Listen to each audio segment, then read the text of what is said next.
Good morning and welcome back to my channel. So, 5 years ago, I got divorced.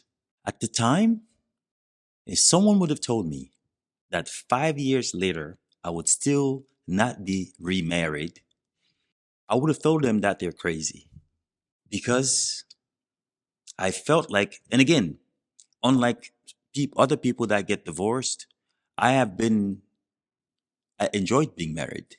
And I've always, even when I got divorced, I always look forward to getting remarried. And I was planned on getting remarried. Now, I felt so strongly about my chances of remarrying because when I think of myself, I genuinely see myself as a good man. I see myself as a good partner. I see myself as someone that has good values in life generally. And also, I think physically, I am decent looking. So then, I always thought that surely surely it wouldn't be that hard for me to find someone. In my mind, I thought that my value on the market is defined by my value to me, that my value on the market is defined by how I view myself. And I think that is something that we all do, is that we think of ourselves and how we see ourselves. And we think that the way that we see ourselves, the value that we give ourselves, is the same value that we have on the market. But over time, I learned that it doesn't work like that. What really defines our value on the market, on the dating market, or our value in the world, it's not how we view ourselves. It's not just how we view ourselves, but how the world views us. And unfortunately, most times we don't recognize this. And rather than acknowledging it, what we usually do most times is try to push the blame on the world and somehow justify things that happen or don't happen in our lives by suggesting that the people around us don't know what they're doing, don't know what they want. And so you end up saying things like, oh, I'm single because the people that I meet don't know what they want. They want the wrong things. They don't know how to appreciate real value and all those things, which some of those could be true in some instances. But generally, our true value is defined by the environment in which we live. And this value is impacted by a lot of factors. A lot of factors impact this value. And the more in tuned we are with those factors and our value, the more sense we can make of our situation and how to change it. One of the things that makes this harder is the people around us. Is that sometimes when we're going through these periods or we're trying to meet someone and we're for some reason unable to find the right partner and we get to thinking about and we get to blaming everyone else around us as to why we're not finding a partner. The people that are close to us, rather than push us to think outside of ourselves, push us to think about how to be better and to help push us to grow a little more to increase our value on the market, they tend to reinforce this mindset that that we are good, that uh, we are perfect, and that if we're not single, it's because everybody else around us doesn't know what they want, and that we just have to stay the way that we are and just keep doing the same things, and that eventually we'll find someone because we are perfect, we are everything. When in reality, we're not. In reality, we're never as good as people that love us want to claim that we are. So, in order to make this make more sense, I want you to think of it as the housing market. Think of dating and meeting people and finding a partner as trying to sell a house. Think of the dating pool, the dating world, and everybody out there as the housing market.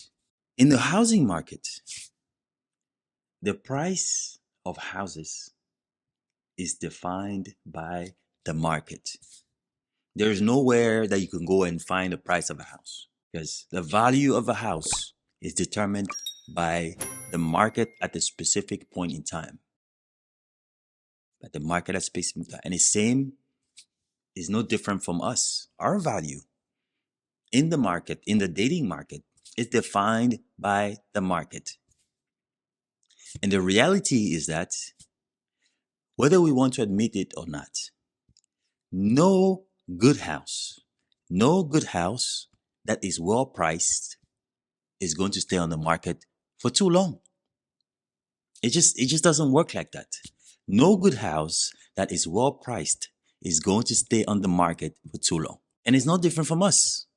Whether we want to admit it or not, no good person, no good person that is well priced, quote unquote, is going to be single for too long. Okay. Obviously, there's exceptions. There are exceptions to it. Like the housing market. If a house, and this could happen, right? So there are things that could lead to a good house staying on the market for too long. And to me, I broke it down to three main factors. There are three main factors that can influence how fast a house is sold. The first reason why a good house could stay on the market too long is because enough people don't know that that house is for sale. Enough people don't know the house is on sale. So you could have a good house that is priced right, but because people don't know that the house is on sale, then nobody is making offers to buy it. No different from us. Some of us are single and have really good value, really good people, would make really good partners, but nobody knows that we're single. Nobody knows that we're single. And if nobody knows you're single, then nobody's going to be making offers to be with you or to buy your house. That's one. This is, I have a whole different episode to talk about how I approach visibility, how I approach letting people know that I am single. And it's also something that I'm very intentional about doing. Point number one. Point number two. So sometimes you could have a really good house that's priced just right, but yet nobody is making offers on it. And the second reason why that could be because people don't understand the value of the house. People don't understand. They may know that the house is on sale, but they don't understand the value of the house.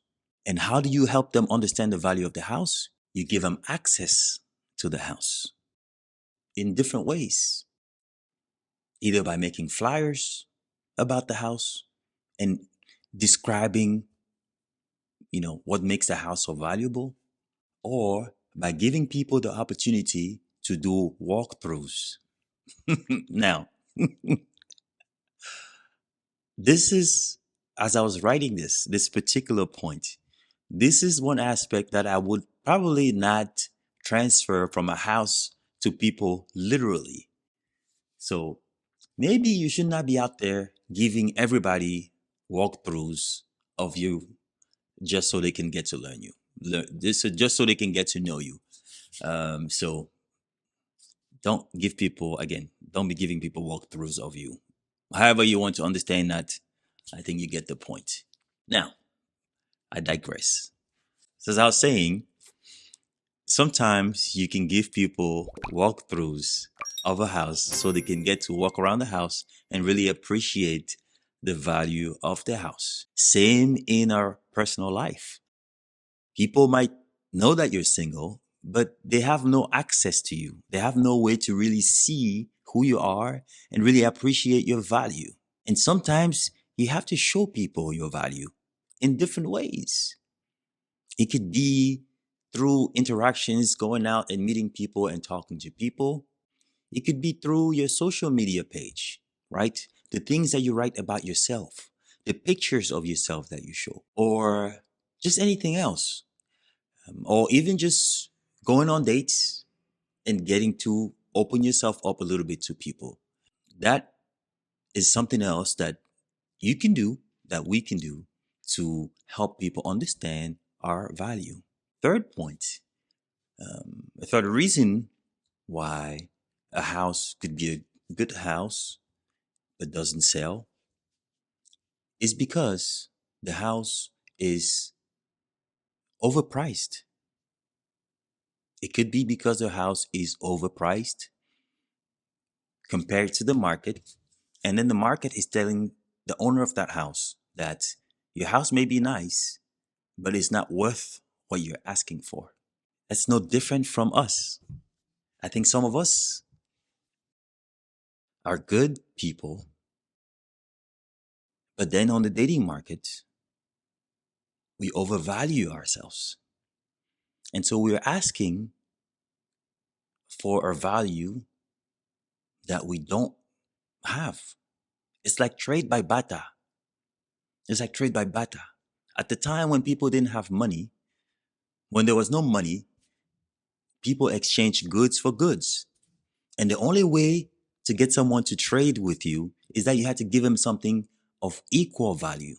And so you can't be coming to the market with something of this value and you want to buy something of this value. And so tell yourself, I guess, same for us. Tell yourself that if you're trying to sell something for so long and nobody's buying, and you've already checked the first 2 points that I made, then maybe, just maybe, the things that you're trying to acquire, the people that you're trying to get with, the people that you're interested in, they might have a value that is higher than what you have to offer. As hard as this is, as hard as this is something that I learned for myself. This is something that I learned for myself. And ultimately, I think was the reason why I am still unmarried 5 years later. So then, just like a house, once you have thought through these 3 points that I just made, the next thing is really to be honest with yourself. Be honest with yourself. It's hard, it's very hard, but it's very important that we're honest with ourselves. And ask yourself the question, right? Which is, how important is it to me to sell this house? How important is it to me to sell this house? How important is it to me to meet someone? And there's no shame in that. I think too often in society, we want to claim that it's not that important. It's not that important. That we'll meet someone when we meet someone, it's fine. We don't really care. We'll do what we have to do. And if that's you, then that's fine. For me personally, it's extremely important. It's extremely important to meet someone, to have a partner. And so, because it is, then I took the time to really assess myself and to really figure out those 3 points and figure out what I can do to sell my house.